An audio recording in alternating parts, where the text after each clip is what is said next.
Menurut pakar psikolog jamaah, bahwa pribadi dan karakter manusia itu ternyata bersifat dinamis.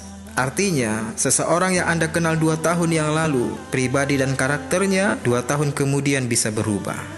Ini bisa dipengaruhi beberapa hal, di antaranya adalah tingkatan ekonomi, panutan yang dicontoh baik lingkungan maupun sosial media, dan yang utama adalah religiusitas.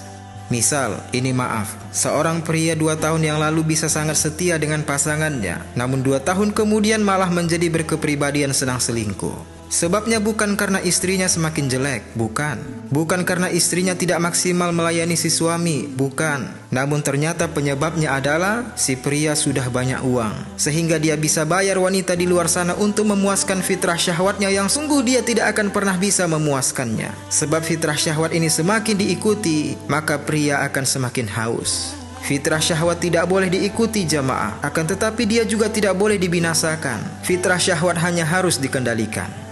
Begitu pula dengan gaya hidup yang menjadi kepribadian seseorang ternyata bisa berubah sesuai pengaruh lingkungan maupun yang sering dia lihat di sosial media. Dan kebanyakan ini bisa menimpa para istri yang dulunya si istri merasa cukup saja dengan pakaian yang sederhana, sudah merasa sangat senang diajak beli pakaian yang KW, yang penting bisa dipakai dan hemat. Namun setelah mengikuti akun sosmed selebgram fashion atau berpindah ke kota besar semisal Jakarta dengan banyaknya lingkungan sosialitanya, akhirnya merubah kepribadian gaya hidup dengan cara berpakaian pun tidak lagi sesederhana yang dulu jamaah. Allahu musta'an.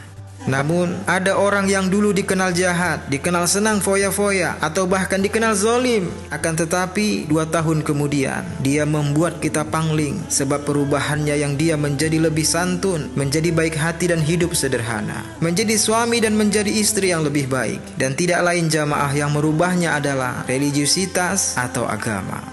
Semakin dia kenal agama, semakin dia sadar hidup ini bukan hanya soal dunia. Ada tanggung jawab akhirat yang akan dibebankan kepada setiap insan. Dia menyadari itu, sehingga dia paham jika terus-terusan dia berlaku buruk, dia tidak sanggup membayangkan kepedihan tempat dan hukumannya di akhirat. Sehingga dia ikhlaskan dirinya bertobat kepada Allah Azza wa Jal. Maka dia tinggalkan setiap hal yang bisa membuatnya jatuh kepada lumpur maksiat dan dosa. Jika dia seorang suami, maka dia hindarkan pandangannya dari sesuatu yang bisa menjerumuskannya kepada maksiat. Dan jika dia seorang istri, maka dia hindarkan pandangannya dari yang bisa membuat dirinya membeli sesuatu yang tidak ada manfaat bagi akhiratnya. Dan mereka berdua akan mendekatkan diri kepada majelis ta'lim, majelis ilmu, dan mendekatkan diri kepada nasihat-nasihat yang membuat mereka akan selalu ingat dengan jalan pulang ke kampung akhirat. Maka kita dan pasangan pun sungguh bisa berubah menjadi kepribadian yang lebih baik asal kita mau mendekati agama jemaah.